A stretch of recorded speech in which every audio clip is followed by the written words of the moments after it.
going on, guys? It's your favorite Pittsburgh realtor, Ken, here at Big Daddy Donuts today, interviewing the local owner, Blair.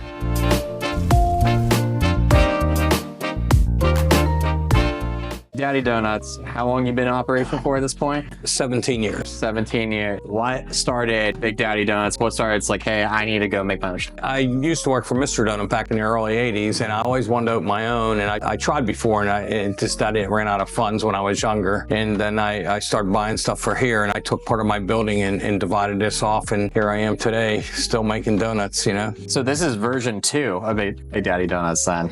The first time I tried, I bought equipment, but I never opened because I ran out of cash, so I sold off what I had. Oh. And then I started this when I've had this building for a while, and I took a section of it and redid it. Telling us earlier that you really put like your blood, sweat, and tears. You converted this whole building pretty much. Yeah. Can you say a little bit more about that? So this building was an antique shop before I bought it. Then I took and had a lawnmower shop in here for a little bit. This was like a showroom for lawnmowers, and I always wanted to do donuts, so I took and closed off 1,500 square feet here and redid the outside of the building. It was totally different what it is. There was a lot of wooden additions and stuff, and we just went to town and, you know, opened it up and, you know, give it a retro look out there and that, you know. Yeah. Any particular reason for the retro look? I like the retro look style. Yeah. Boomerang counters. I don't know if you looked at that stuff out there in that, but. Oh yeah, absolutely. On the donut side here, anything that is your go-to, your best seller, what do people come back for more of? I mean, people like the sourdough. It's just a cake donut. It's a nice donut. I don't know. I think all our donuts are pretty good. Everyone has their certain things. The toast coconut cream, the cream with Jimmy's, chocolate ice rings. You can go on and on and make, you know, we do about 30 different kinds. So how did that go from, did you just start with a couple and then it spiraled into this? Like what was kind of the process of that? I mean, we started a little less than what we have today,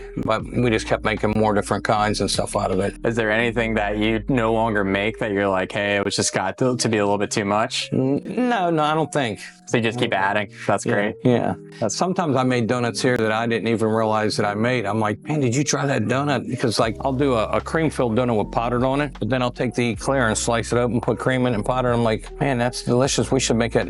We do. It's up there. But I forget all the different kinds, you know? Do you have customers sometimes remind you like, hey, I had this one when you bringing this one back or anything? Sometimes like honeymooners. Did you ever hear those? Yeah. They're a ring, chocolate icing with a dab of cream in the center. Sometimes I make them, sometimes I don't. People will call and say, hey, are you making honeymooners, you know? Now, will you do special orders like that? Oh, yeah. People call and say, I want this or that.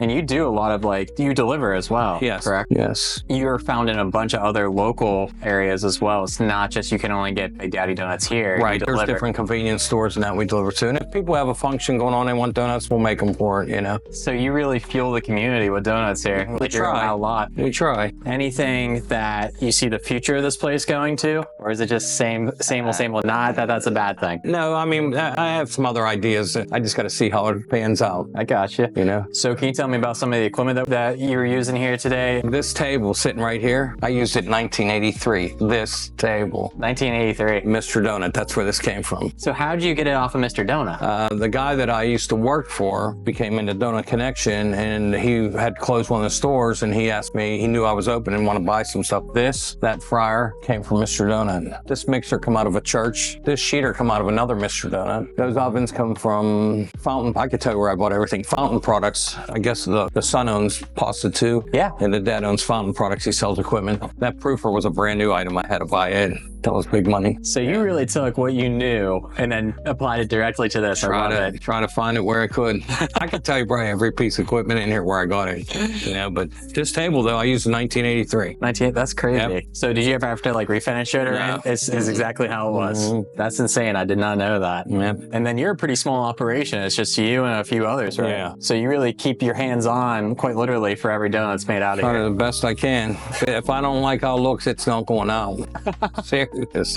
Now I believe it. It's not this presentation. You want quality, you want a presentation. A donut could look good but not taste good, or vice versa. It's too close. Good. Yeah. I feel like a little kid eating this. Oh, this is fantastic, man. This is fantastic. You want to try yours, Nathan?